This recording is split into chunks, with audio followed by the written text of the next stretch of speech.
श्री शिवाय नमस्तुभ्यम, हर हर महादेव। सबसे पहले तो आप सभी को हरितालिका तीज की हार्दिक शुभकामनाएं। दोस्तों, जैसा कि हम सब जानते हैं 6 सितंबर शुक्रवार के दिन हरितालिका तीज है और हरितालिका तीज शुक्रवार के दिन आ रही है तो इसका महत्व और भी ज्यादा बढ़ गया है। देखिए दोस्तों, आज की वीडियो में हम आपको हरितालिका तीज के दिन किया जाने वाला एक सफेद फूल और एक लाल फूल का उपाय बताने जा रहे हैं, जो कि बहुत ही विशेष, बहुत ही खास उपाय है, जो कि पंडित प्रदीप मिश्रा जी की कथा से लिया गया है। यानी कि पंडित प्रदीप मिश्रा जी ने इस उपाय को बताया है। तो दोस्तों, हम भी इस उपाय को अच्छे से आपको समझाने का पूरा प्रयास करेंगे। आप भी इस उपाय को अच्छे से समझ करके ही कीजिएगा। दोस्तों, आप देखेंगे कि आपको इसका पॉजिटिव रिजल्ट बहुत जल्द मिलेगा। देखिए दोस्तों, होता क्या है कि कई बार हमारे घर में समस्याएं बहुत ज़्यादा बढ़ जाती हैं और हमें ये भी पता नहीं चलता कि आखिर ये समस्याएं किस वजह से हो रही हैं। होता क्या है, कई बार पितृ दोष की वजह से होती है, कई बार मंगल दोष होता है, शनि दोष होता है, कोई भी दोष होता है दोस्तों, लेकिन हमें पता नहीं होता है कि किस वजह से परेशानियां हमारे घर में बढ़ रही है। लेकिन आपको चिंता करने की ज़रूरत है ही नहीं, आपको ये सोचना ही नहीं है कि किस वजह से परेशानियां हो रही हैं। आपको सिर्फ ये उपाय करना है, लेकिन मन में भगवान के प्रति सच्ची श्रद्धा और विश्वास होना चाहिए। आपके मन में ये विश्वास होना चाहिए कि हाँ, इस उपाय को करने से भगवान मेरी परेशानियों को दूर करेंगे। तो दोस्तों, कई बार क्या होता है कि हम बड़े बड़े पूजा अनुष्ठान करते हैं, उसके बावजूद भी हमारे काम नहीं बन पाते हैं जल्दी से। लेकिन कई बार कई शुभ समय पर अगर छोटे से उपाय कर लिए जाएं तो बहुत जल्द ही वो फलीभूत होते हैं। तो दोस्तों, आप भी कल 6 सितंबर शुक्रवार के दिन हरितालिका तीज पर इस उपाय को अवश्य ही कीजिएगा और अच्छे से समझ करके इस उपाय को आप कीजिएगा। तो आज के इस वीडियो में हम आपको बताएंगे कि किस तरह से आपको ये उपाय करना है, क्या क्या सामग्री आपको लेनी है और किस समय आपको करना है, कहाँ पर ये उपाय करना है, अच्छे से आपको समझाएंगे। दोस्तों, आप भी वीडियो में बने रहिएगा।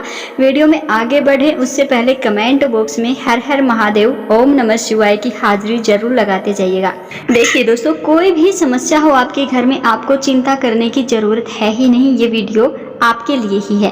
तो दोस्तों, आपको करना क्या है, सबसे पहले तो आपको हमने बताया कि एक सफ़ेद फूल और एक लाल फूल की ज़रूरत आपको पड़ेगी, लेकिन इसके साथ साथ आपको कुछ और सामग्री भी लेनी है, जो कि हम आपको बताने वाले हैं। सबसे पहले तो हम आपको बता दें कि ये उपाय आपको किस समय करना है। तो दोस्तों, इस उपाय को आप सुबह के समय पर भी कर सकते हैं। सुबह के समय कर रहे हैं तो 10-11 बजे से पहले आप इस उपाय को कर लीजिएगा। सुबह जितना जल्दी हो सके उतना जल्दी आप इस उपाय को करने की कोशिश कीजिएगा। और अगर शाम के समय आप कर रहे हैं तो प्रदोष काल में आप इस उपाय को कीजिएगा। दोस्तों, आप सुबह के समय भी कर सकते हैं और शाम के समय भी प्रदोष काल में इस उपाय को आप कर सकते हैं। प्रदोष काल का समय दोस्तों देखिए, सूर्यास्त के 45 मिनट पहले और 45 मिनट बाद, यानी कि 1.5 घंटे का जो समय होता है वो प्रदोष काल का समय होता है। इस समय में किया गया उपाय बहुत जल्द ही फलीभूत होता है दोस्तों। और दोस्तों, इस उपाय को कोई भी कर सकता है, घर का कोई बड़ा सदस्य भी कर सकता है, या फिर जिसको अपनी मनोकामना पूरी करवानी है, जिसके साथ परेशानियां चल रही हैं, वो भी इस उपाय को कर सकता है। इसमें कोई ये नहीं है कि ये उपाय सिर्फ उसी को करना है, कोई विशेष परहेज इस उपाय का नहीं है, कोई भी इस उपाय को कर सकता है। तो दोस्तों, अब बताते हैं कि इसके लिए क्या क्या सामग्री की जरूरत आपको पड़ेगी। तो दोस्तों, एक सफ़ेद फूल आपको लेना है, जो कि भगवान शिवलिंग के ऊपर चढ़ता हो। कौन सा भी फूल आप ले सकते हैं, लेकिन केतकी का फूल आपको नहीं लेना है। और एक लाल फूल की ज़रूरत आपको पड़ेगी। जो भगवान शिवलिंग के ऊपर चढ़ते हैं उनमें से कौन सा भी फूल लाल आप ले सकते हैं, गुलाब का हो, कोई भी फूल ले सकते हैं आप। इसके साथ में आपको एक बेलपत्र की ज़रूरत पड़ेगी। दोस्तों, बेलपत्र कहीं से भी खंडित नहीं होना चाहिए। वैसे आपको कहीं से बेलपत्र अगर नहीं मिल पाता है तो आप शिवलिंग पर चढ़ा हुआ बेलपत्र भी थोड़े से पानी से धो करके उसको प्रयोग में ले सकते हैं। और साथ में आपको समी पत्र की ज़रूरत भी पड़ेगी। तो दोस्तों, ये 4 चीज़ें तो आपको लेनी ही लेनी है। और साथ में आप भगवान की पूजन सामग्री कुछ भी आप ले सकते हैं जो आप लेना चाहते हैं। सुबह के समय में आप जा रहे हैं तो 1 लोटा जल तो अवश्य ही साथ में आप लीजिएगा। और वो जल जो है आप अपने घर का ही लीजिएगा दोस्तों, क्योंकि आप कई बार ये सोचते हैं कि मंदिर से जल ले लेंगे या मंदिर के पास कहीं जल का स्रोत होगा वहाँ से जल ले लेंगे, लेकिन ऐसा आपको नहीं करना है। आपको अपने घर से ही जल लेकर के जाना है। है। और साथ में कोई भी पूजन सामग्री इसके साथ आप लेना चाहते हैं, आप अपनी मर्जी से ले सकते हैं। और अगर शाम के समय में आप मंदिर में जा रहे हैं, ये वाला उपाय करने जा रहे हैं, तो आप एक गोल बाती का आटे का दीपक जरूर लेकर के जाइएगा दोस्तों। दीपक आप मिट्टी का भी ले सकते हैं, लेकिन आटे का दीपक बहुत ही अच्छा बताया जाता है। आटे का दीपक बना रहे हो तो उसमें नमक वगैरह कुछ भी नहीं डालना है, सादा आटा आपको गूंथना है और उससे दीपक आपको बनाना है। दीपक गोल बाती का होना चाहिए, शुद्ध देसी घी उसमें आपको डालना है। और एक बात का विशेष ध्यान आपको रखना है, दीपक जलाने के लिए माचिस आप अपने घर से ही लेकर के जाइएगा, मंदिर से या फिर किसी दूसरे की माचिस आपको प्रयोग में नहीं लेनी है। इससे आपको उपाय का, पूजा का पूर्ण फल जो है नहीं मिल पाता है। और इस दीपक के साथ में और भी कोई धूप वगैरह कुछ भी सामग्री आप लेना चाहते हैं तो आप ले सकते हैं। देखिए कई मंदिरों में शाम के समय शिवलिंग पर जल नहीं चढ़ाया जाता है, तो आप थोड़ा सा जल तो ले सकते हैं छींटा जल का लगाने के लिए, अन्यथा आप जल रहने दीजिएगा, आप दीपक ले लीजिएगा। और कोई पूजन सामग्री आप लेना चाहते हैं तो वो ले लीजिएगा। साथ में आपको ये चारों सामग्रियाँ तो लेनी ही लेनी है जो आपको उपाय करना है। सफ़ेद फूल, लाल फूल, शमी पत्र और बेलपत्र। अब आपको चले जाना है भगवान शिव के मंदिर में। आपको ये उपाय मंदिर में ही करना है दोस्तों। भगवान शिव के मंदिर में आप चले जाइएगा। सुबह के समय गए हैं तो सबसे पहले आप एक लोटा जल अर्पित कीजिएगा। इसके बाद जो भी पूजन सामग्री आप लेकर के गए हैं, भगवान शिव की पूजा अर्चना आप कीजिएगा। और इसके बाद में आपको करना क्या है दोस्तों, इस उपाय को करना है। और अगर शाम के समय में गए हैं तो शाम के समय आप भगवान शिवलिंग के पास में जो दीपक आप लेकर के गए हैं वो दीपक प्रज्वलित कीजिएगा। और जो पूजन सामग्री लेकर के गए हैं उससे भगवान शिव की पूजा अर्चना कीजिएगा।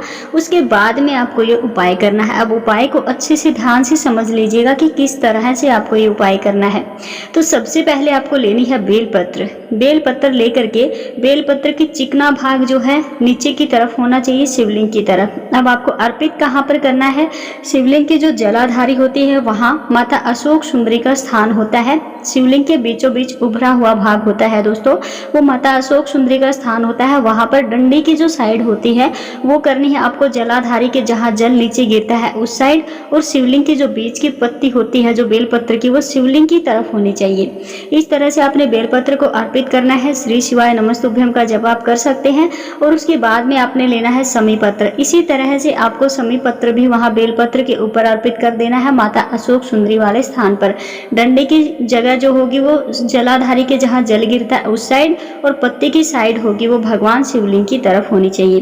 अब आपने जो फूल लेकर के गए हैं, आपने सफ़ेद फूल ले लेना है। फूल भी आपको इसी तरह से वहाँ माता अशोक सुंदरी वाले स्थान पर अर्पित करना है, खिला हुआ भाग शिवलिंग की तरफ, और दूसरी जो डंडी साइड वाला भाग होता है वो जलाधारी में जहाँ जल गिरता है उस साइड। अब आपको लेना है जो लाल फूल बचा हुआ है वो भी वहीं पर आपको अर्पित करना है। इसी तरह से शिवलिंग की तरफ खिला हुआ भाग और डंडी वाला भाग जहाँ से जल गिरता है उस साइड। इस तरह से चारों चीज़ों को आपको वहाँ पर अर्पित कर देना है। और अर्पित करते हुए आपको कांता चक्र या कांता भगवान का स्मरण करना है। हाँ जी हाँ दोस्तों, आपको कांता चक्र या कांता भगवान का स्मरण करते हुए इन चीज़ों को वहाँ पर अर्पित करना है।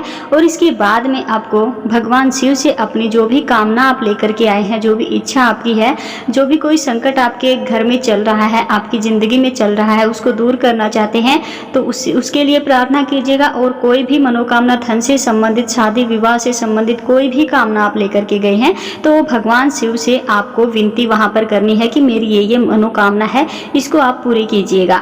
और उसके बाद में आपको नंदी भगवान के कान में तो अपनी बात अवश्य ही बोलनी है। जो भी आपकी विनती है, जो भी कामना है, आप नंदी भगवान के कान में कहिएगा कि नंदी भगवान हमारी ये अर्जी है, आप हमारी ये अर्जी भगवान शिव तक अवश्य ही पहुंचा दीजिएगा। इस तरह से आपकी पूजा वहाँ पर पूरी हो जाएगी। 2 मिनट बैठ करके भगवान शिव का स्मरण कीजिएगा और फिर आपका उपाय जो है पूर्ण हो जाता है। इसके बाद आप अपने घर आ जाइएगा। तो दोस्तों, उम्मीद करते हैं आपको हमारे द्वारा बताया गया उपाय अच्छे से समझ आया होगा। आप भी पूरी श्रद्धा, सच्ची लगन के साथ, भगवान के प्रति विश्वास के साथ आप इस उपाय को कीजिएगा दोस्तों। धीरे धीरे आपकी सारी मनोकामनाएं जो है पूर्ण होने लग जाएंगी और आपके घर में सुख समृद्धि, सुख शांति, आपका जो दुर्भाग्य था वो सौभाग्य में बदल जाएगा दोस्तों।